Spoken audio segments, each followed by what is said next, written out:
সুচিকিৎসা পুনর্বাসন ও ক্ষতিপূরণের দাবিতে রাজধানীর পঙ্গু হাসপাতালের সামনে বিক্ষোভ করছেন বৈষম্য বিরোধী আন্দোলনের আহতরা। এ বিষয়ে আরো খবর শোনাতে যোগ দিচ্ছেন আমাদের সহকর্মী মোহাইমিনুল খান। মোহাইমিন, গতরাত থেকেই তো এই বিক্ষোভ চলছে, কি বলছেন তারা এবং জনদুর্ভোগ কতটা দেখছেন?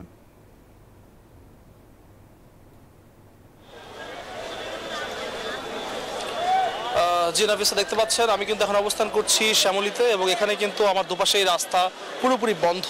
এবং একটি বড় বিষয় হচ্ছে আজকে কিন্তু তারা প্রায় কয়েক দফার শেষ দফায় কিন্তু তারা বলেছেন যে আজকে তাদের একমাত্র দাবি হচ্ছে তাদের সুচিকিৎসা নিশ্চিত করা। এবং এর পাশাপাশি কিন্তু কাল রাতেই তারা কিন্তু রাত 11টা থেকে তারা কিন্তু এখানে অবস্থান নিয়েছিলেন। যদিও সে সময় তারা পঙ্গু হাসপাতালের সামনে ছিলেন, তবে আজ সকাল 11টায় তারা কিন্তু এই মূল সড়কে অবস্থান নেন এবং তখন থেকে কিন্তু রাস্তা পুরোপুরি বন্ধ করে দেওয়া হয়েছে। দেখতে পাচ্ছেন এখানে কিন্তু যারা জুলাই আন্দোলনে আহত রয়েছেন তারা কিন্তু এখানে রাস্তা বন্ধ করে দাঁড়িয়েছেন এবং তারা কিন্তু দুপাশে বন্ধ করে রেখেছেন। এবং একটি বড় বিষয় হচ্ছে যে আজকে কিন্তু তারা যে দাবিগুলো নিয়েছেন তার মধ্যে একটি হচ্ছে জুলাই আন্দোলনে যারা আহত রয়েছেন তাদেরকে পুনর্বাসন করতে হবে এবং ক্যাটাগরি যে পদ্ধতি রয়েছে তা বাতিল করে দ্রুত সময়ের মধ্যে উন্নত চিকিৎসা করতে হবে এবং সেই সাথে যারা জুলাই রয়েছেন তাদেরকে স্বীকৃতি দিতে হবে এবং সেই দাবিগুলো নিয়ে তারা এখানে অবস্থান করছেন। আমরা দেখতে পেয়েছি বেশিরভাগ অবস্থান করেছেন তারা কিন্তু আহত, তাদের কারো পা ভেঙে গিয়েছে, পা গুলিবিদ্ধ হয়ে আছে, হাত গুলিবিদ্ধ অবস্থায় আছেন, কেউ চোখে এখনো গুলি রয়েছে এবং 5 থেকে 6 মাস হয়ে গেলেও কিন্তু এখন পর্যন্ত সুচিকিৎসা নিশ্চিত করা যায়নি। এবং তারা বলছেন যে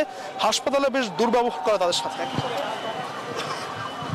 তাদের সাথে কিন্তু কোনো রকম ওষুধ, ভালো কোনো ওষুধ দেওয়া হচ্ছে না, চিকিৎসা করানো হচ্ছে না, যার কারণে কিন্তু তাদের যে পায়ে একসময় গুলি ছিল তা কিন্তু প্রায় বাতিল হয়ে যাচ্ছে এবং কারো কারো কিন্তু পা কেটে ফেলতে হচ্ছে।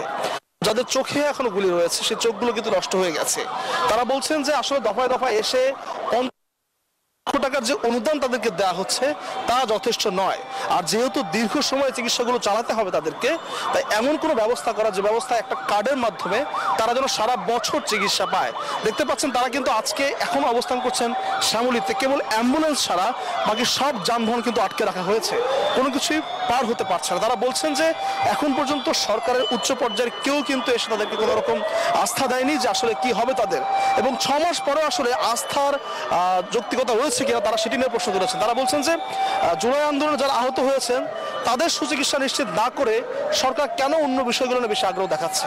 এবং এই জন্য তারা বলছেন যে হাসপাতালগুলো আশপাশে রয়েছে, পঙ্গু হাসপাতাল, চক্ষু হাসপাতাল, সেই হাসপাতালগুলোতে যারা জুলাই আহত রয়েছেন তাদের সুচিকিৎসা নিশ্চিত করতে হবে, ক্যাটাগরি পদ্ধতি বাতিল করতে হবে এবং যারা আহত হয়েছেন তাদেরকে স্বাভাবিক জীবনযাত্রা নিয়ে আসার জন্য পুনর্বাসন করতে হবে।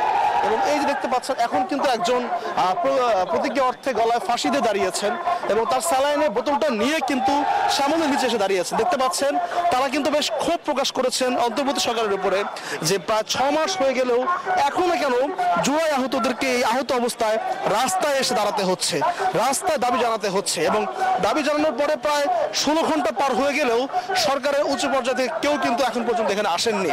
তারা বলছেন কোনো সমন্বয়কের দেখা তারা চান না, তারা চান সরকারের পর্যায় থেকে এসে গেজেট আকারে যেন প্রকাশ করা হয় যে জুলাই আহতদের সাথে কি করা হবে এবং তাদেরকে পুনর্বাসন করা হবে কিনা, চিকিৎসা নিশ্চিত করা হবে কিনা, এমনকি হাসপাতালগুলোতে ঠিক মতো ওষুধ দেওয়া হবে কিনা। তারা অনেকেই বলছেন যে অনেকের রেগুলার ওষুধে কিন্তু 3 থেকে 4 দিন পর্যন্ত গ্যাপ তৈরি হচ্ছে, অর্থাৎ যে ওষুধগুলো তাদের জন্য প্রয়োজন সেই ওষুধগুলো কিন্তু তারা রেগুলার পাচ্ছেন না। এই সব দাবি নিয়ে কিন্তু আজকে তারা এখানে অবস্থান করছেন এবং বলছেন দাবি আদায়ের আগ পর্যন্ত তারা এখানে অবস্থান করবেন। শ্যামলী থেকে এই ছিল আমার কাছে সর্বশেষ তথ্য। ধন্যবাদ। মোহাইমিন, আপনাকে ধন্যবাদ।